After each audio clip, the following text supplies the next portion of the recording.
Well, you've heard my takes, but defense, recruiting, latest news, everything about Oregon football. We'll get a different perspective today with Rian Winter. Sports Chat 503. Here we go. You are Locked On Ducks, your daily podcast on the Oregon Ducks, part of the Locked On Podcast Network, your team every day.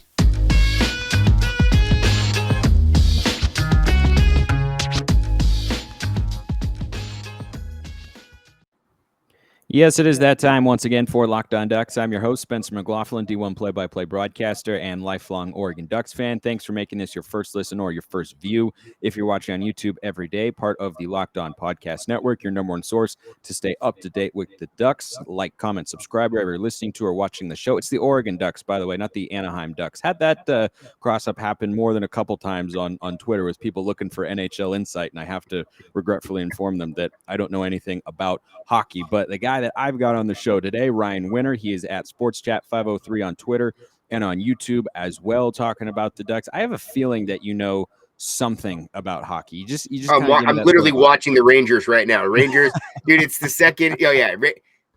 I chose the Rangers as my hockey team for whatever reason, and they haven't had a tremendous amount of success. But yeah, they're winning right now. Game 7, up 2 in the second period. That's awesome. Yeah, but it took me a long time to learn the whole red line, blue line, all that other sort of stuff. Yeah, hockey rules are icing. They're funky. They're funky a little bit. But I mean, I think every sports rules are funky. If you did a deep dive on the rules of football, you would see like, boy, that's really weird. Why exactly does that? How does this happen? But it's just normal to us because we grew up with it. But let's switch over to football here because there's no Oregon hockey team, at least that I'm aware of. There actually is. There's a little buzz there. We can get into that next time. Okay, yeah, that'll be for next time. But I've been talking about the defense on here a good amount, Rian, and I think there are areas where I have no questions at all, and I feel really, really good. Linebackers, interior defensive line. Then there are some question marks all in all, but I think from a schematic perspective, you're getting an upgrade from Tim DeRuyter, who I was not a huge fan of, and I think the stats kind of back me up on that. Like, he did not perform, I think, the way that we were thinking he would when he came over from Cal, and Justin Wilcox, who's a great defensive mind in the Pac-12 conference, and I think that nationally he does a really, really good job, and I take him as my defensive coordinator any day of the week. But I don't think that one quite panned out. So I think you've got a schematic upgrade with Tosh, Lupoi, and Dan Lanning, who have won national championships as defensive coordinators. But as you think about the departures the defense has had, and then the new coaches coming in and the players who, kind of project as starters right now, what are your expectations for the defense in year one? I think the defense is going to be the team to watch. I think the defense is obviously everybody's excited about the, new quarterback, new offense, what they're going to see there. But I think the defense has the best players on the team, the most consistency, and the most depth. I think you're going to see a tremendous amount of creativity. I think the key thing is how to attack with the players that you have. And I think Dan Lanning and like you just said, these guys are coming in. A lot of these guys on a coach rebuild do not have the cupboard filled like this. And Mario said it on his way out that the cupboard is filled. They're young. They're hungry. Boom. I'm out. You should feel good about that. The next guy's going to do better. And I think that's the case on defense this year. I agree with you. With Reuter's defense, it felt like there was some creativity, but it was kind of head scratching creativity. I was okay a little bit with maybe dropping Kayvon back in coverage, but it felt like it was out of necessity because you couldn't cover any tight ends in the middle.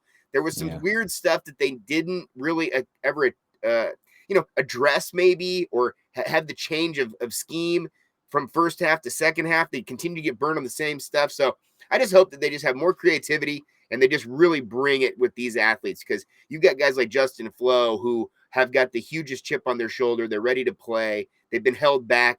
And then you got guys like Noah Sewell who played so much football that they're looking to just kind of continue to do whatever they can to get to that next level and do it to the best of their ability. It's going to be crazy to see both those guys play next to each other with such a strange variety of their careers, and they came in the same recruiting class. Yeah, I think with Flo, I'm really bummed. I was at the time, and I am now, that we didn't get to see Flo, Sewell, and Thibodeau on the field at the same time. I mean, a few snaps in the Fresno State game? because Thibodeau got hurt early and it was kind of in and out. And then Flo was, it was just, those are three of the most talented players Oregon's ever had defensively. And that's saying something. Like, I think if you put together an all-time Oregon defense, Kayvon Thibodeau is obviously on there.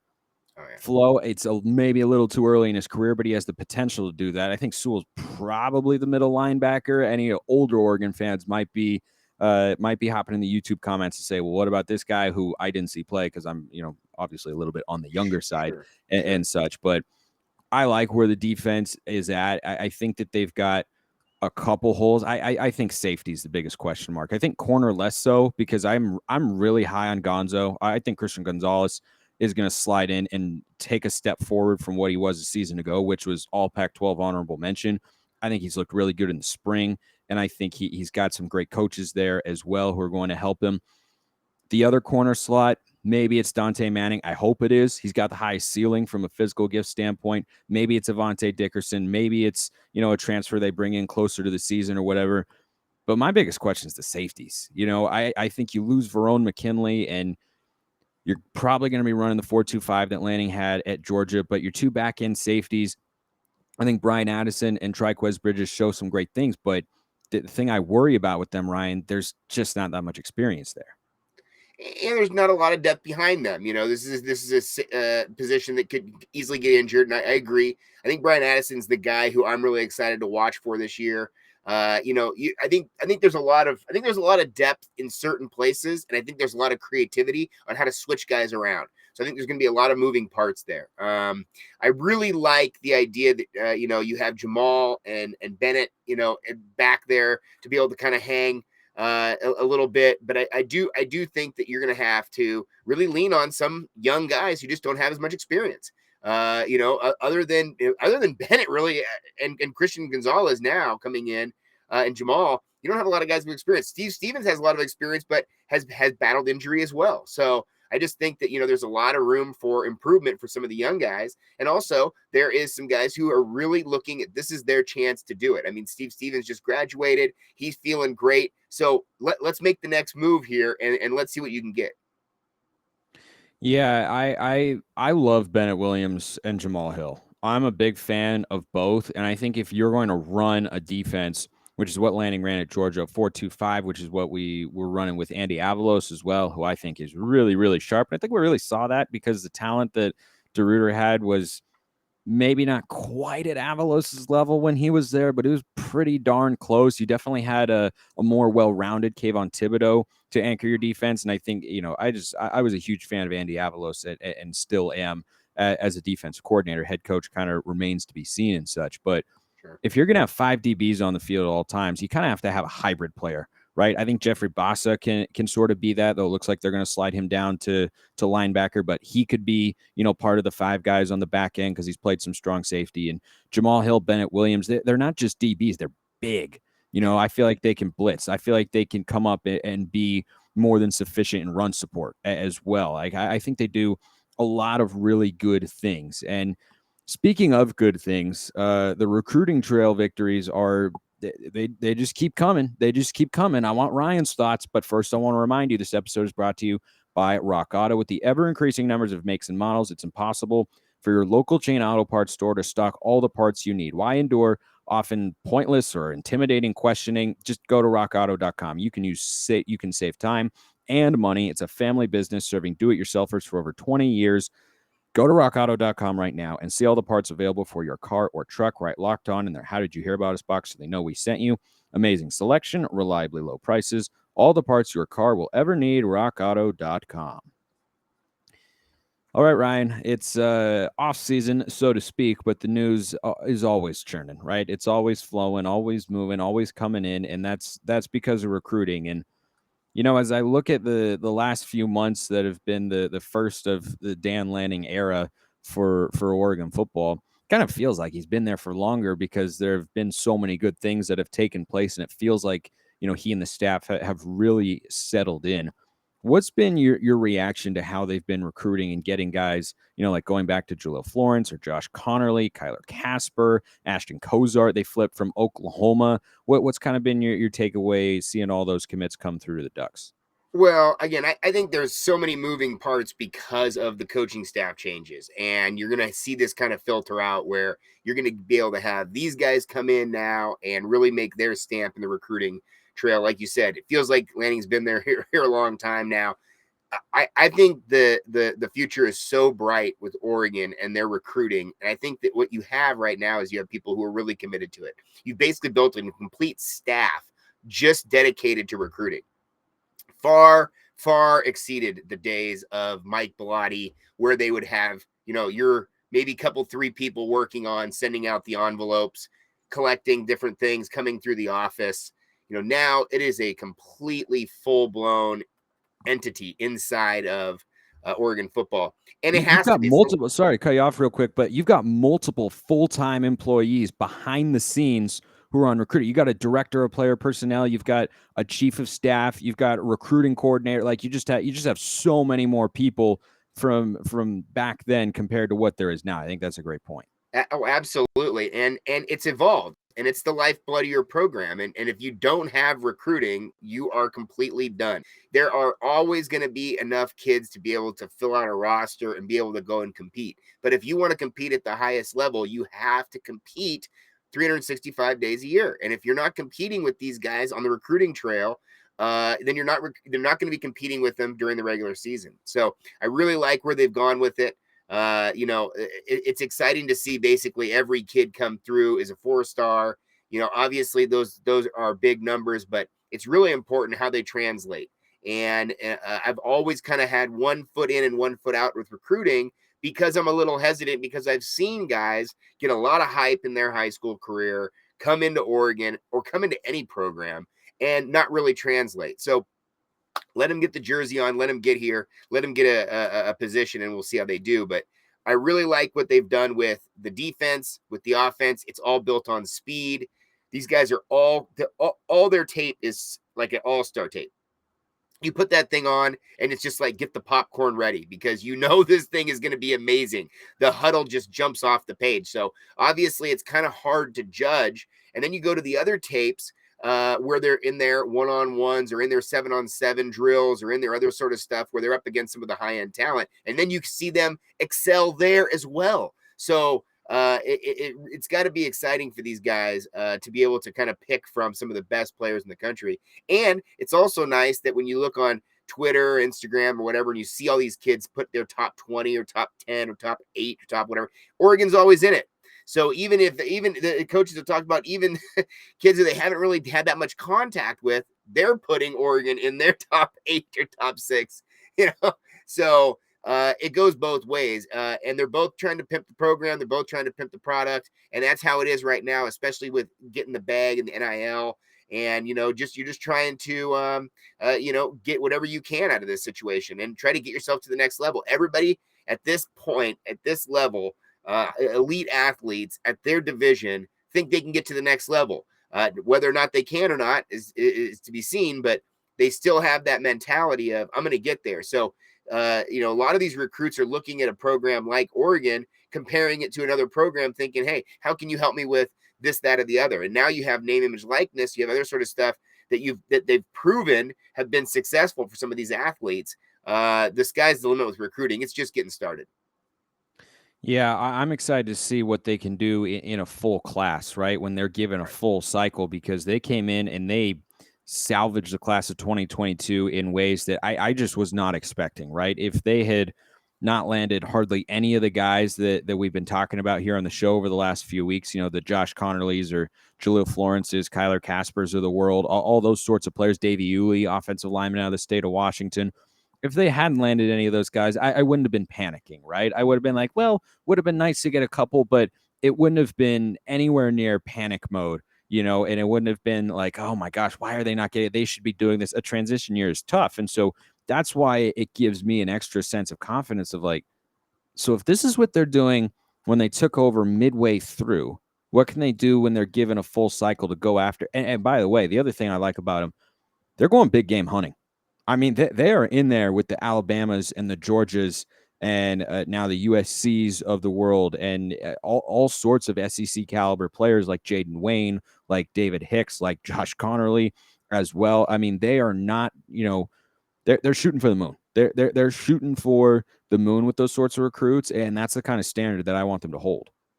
Oh, absolutely. And I think you also, now that you're in this situation where the transfer portal is so easy accessible, that's part of recruiting just as much now. So now it's like you've got your recruiting / transfer portal, and they've been very active there. Caleb Chapman, they're getting guys that are going to play right away. Casey Rogers, Marquise Irving. I mean, they're getting guys. Obviously, Chase Cota had a huge spring game. Jordan Riley. These are guys who are going to play right away. Sam Tamami, Taki. These guys are going to play right away. You already talked about Christian Gonzalez, and then you have Bone Hicks, the starting. I mean, so it's like you're putting position players in place, and then you're putting the freaking quarterback in place. If he comes out and he's your starter, and he comes out and has a great year, I mean, this could be the biggest deal of the whole thing. This was one of the first moves to be made. That's a huge. You can't underestimate the power of these transfers, because these are the kids who've already been in a weight program. They're already ready to go on day one, versus some of these guys who are recruits. They might take a little while to adjust. Yeah, I mean, we've seen that over the years, and you look at Oregon's roster right now and think about a guy like Avante Dickerson. So he has sparingly seen the field. We're not really sure if he's going to be a big-time player, but then you look at him, if you just Google him, you're like, oh, that was like a really highly rated 4-star recruit. And I think that's a really good thing for Oregon to have those sorts of players waiting in the wings and say, like, okay, so a Damon David transfers, but somebody else is going to be able to slide in, or DJ James leaves. Who's going to be able to step up? It's like it's Dante Manning, it's Avante Dickerson, or any sort of guys who, when recruited or when they committed to Oregon, we're all looking, going, hey, that's a nice get, man. I see a lot of things here on tape that could, lead to him being a really, really solid player. Which teams will they be playing in the future? It's a little bit up in the air. I'll tell you what I mean after I remind you our partners at BetOnline continue to be the number one source for all your betting needs and sports info. Find all the latest odds, news, and sports developments this year, including basketball playoffs, Major League Baseball scores, Go Mariners, fights, and even next season's NFL futures.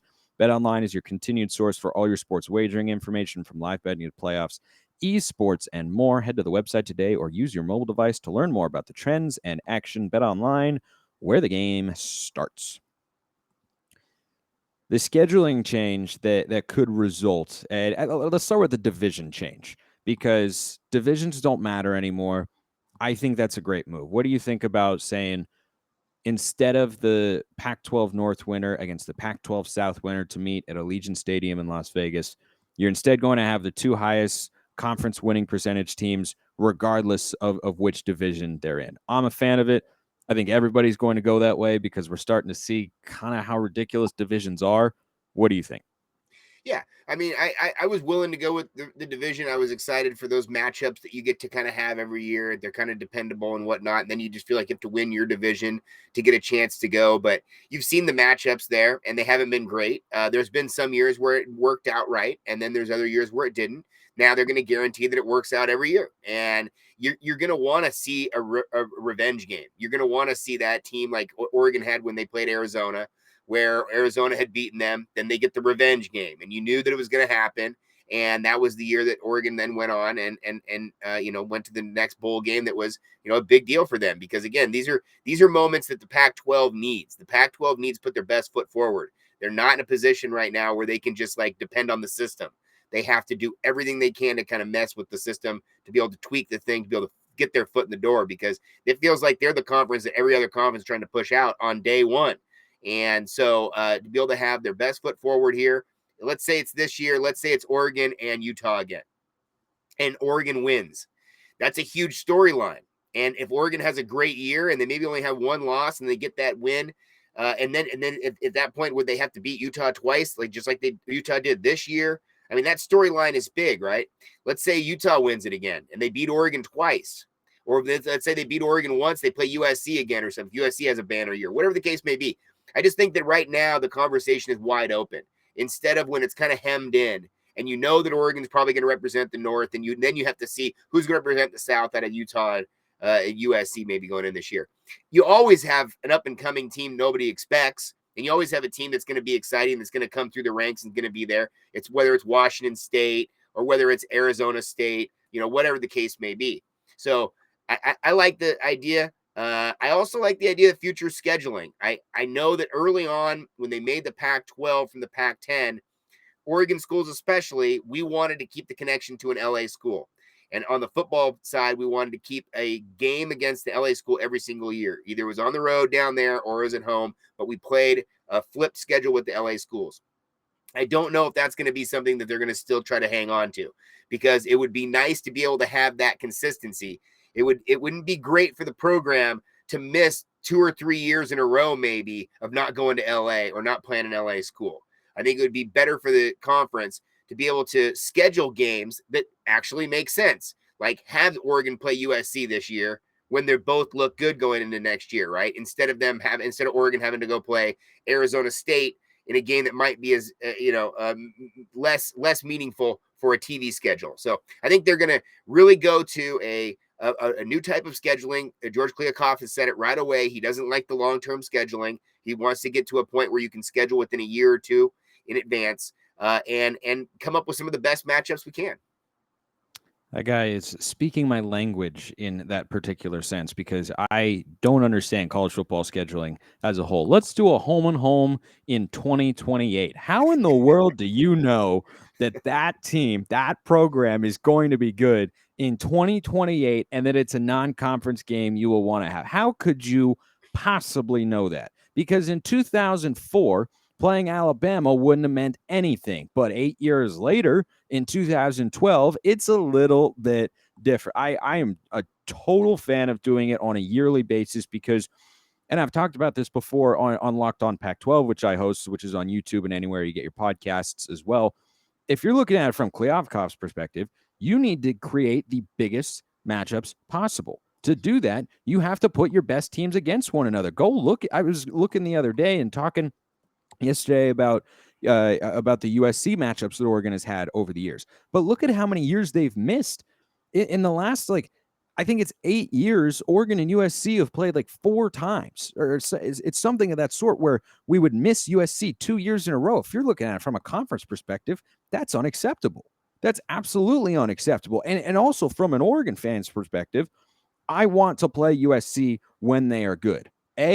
I like big-time games. Is it more nerve-wracking? Will we lose sometimes? Yes. But when you win, it does so much for your program to be able to win a game like that. I mean, going down in 2010, winning that game in the Coliseum, or 2009 on Halloween night with Masoli and LaMichael running wild, those sorts of stuff, those are some of my favorite Oregon moments ever. But you can't have that if you're just not playing USC. I mean, I don't know if a lot of Oregon fans are agreeing with this perspective by the time this episode drops and we're recording and whatnot or not, but I want to play USC every year. I do, even with Lincoln Riley there, because I want our program to be at the sort of level where we could beat Lincoln Riley, and I want our program to get the sort of recognition to where maybe game day is coming to Eugene or game day is going to the Coliseum. I'm all about that smoke, Ryan. I don't know about you. I agree. And I think you should have the best teams play the best teams all the time for your conference. I think it's a waste. But I also think that there's no truck stops out here, as Bill Walton says, right? So the idea is, you got to play that game against Colorado and you got to win. And you got to play that game against Washington State and you got to win. And you might not like that game. Now, the other thing is I would love to see there just be a little bit more consistency across the country. Right now we play the 9 conference games. There's other conference play the 8 conference games. And I'd like to see some consistency across the board there. I'd love to see the whole country play that 9 conference. Or if you play the 8 conference, make it a connection with the alliance so that you have a Big Ten team automatically connected in there, ACC team automatically connected in there. We knew that the alliance would help us with scheduling in the future. But again, when is that? 2024 to 2042? What are we doing here?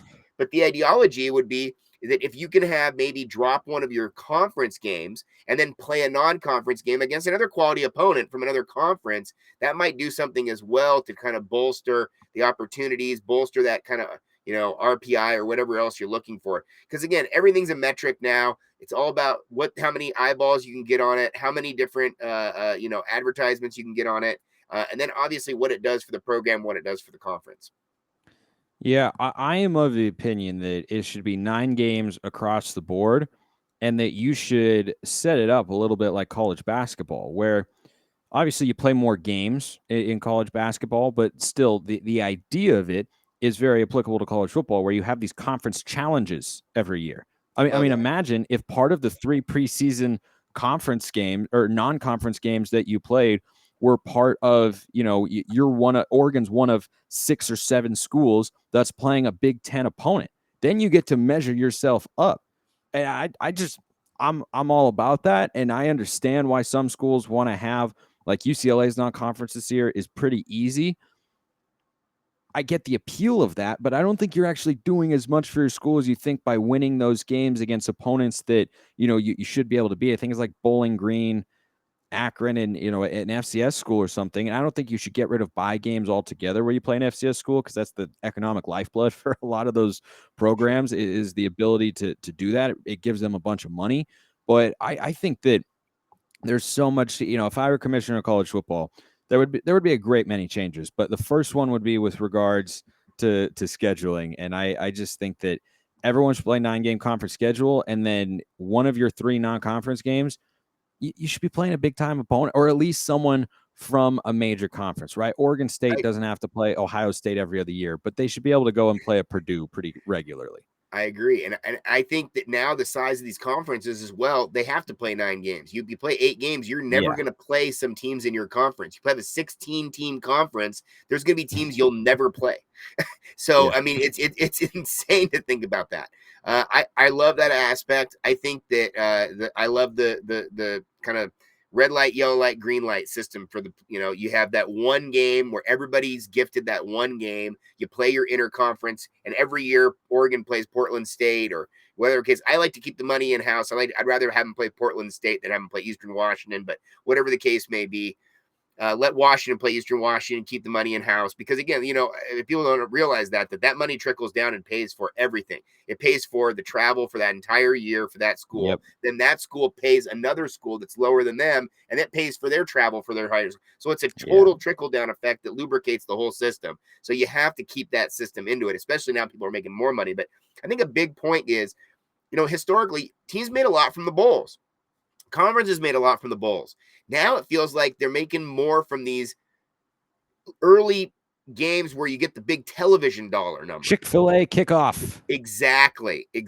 So now people are in it from a bunch of different standards and saying, okay, well, I can get more eyes on this thing early in the season when people are excited about this, rather than maybe at the end of the year, hopefully, that they get it out of that at the end, because the bowl viewage has kind of gone down a little bit.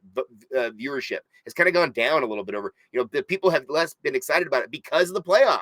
Now all they do is they watch the 4-teamer and maybe the Rose Bowl or maybe the Sugar or something, but they basically just watch the 4-teamer and that's it. They don't really watch the Bahamas Bowl or the, Weed Eater Bowl, the Pull-On Weed Eater Bowl. That was the bowl we were in. The Cheez-It Bowl, right?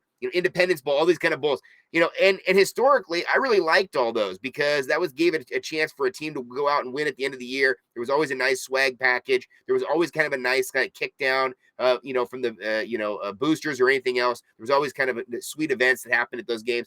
It feels like now less people are going to those. I mean, even, you look at some of the bigger bowls that used to be really big. You go and look at the pan in the audience. There's not that many people there anymore, unless it's an SEC thing. It's down there. So I think the future of it is these preseason non-conference when everybody's excited about it. You kind of flip it the other way and you turn all that bowl excitement into September. And when people are really still excited about it and you get great quality matchups and you can have 2 or 3 matchups a week that are absolutely dynamite, and you do like the NFL does, where you stagger those out on your Saturday and you let everybody watch on that Saturday some seriously good football. This is the official platform of the McLaughlin Winter College Football Commissioner's office ticket. I'll be a secretary of some sort. Please do give us your vote. Rian Winter, Sports Chat 503. Check him out on Twitter and on YouTube. We bring him on all the time, and if you listen today, you know exactly why. Great to talk to you, Ryan. Thank you so much. I'll be secretary of beverages. I'll keep everybody. That's a golf coach, man. I'm like a soccer mom out there. Spencer, can't thank you enough, dude. You're the man. Thanks, Ryan. Appreciate it. Thanks, everyone, for making this your first listen. Go make Locked On Pac-12 your second listen of the day, where I'm talking about all things Conference of Champions. I appreciate everyone listening. Have a wonderful rest of your day, and go Ducks.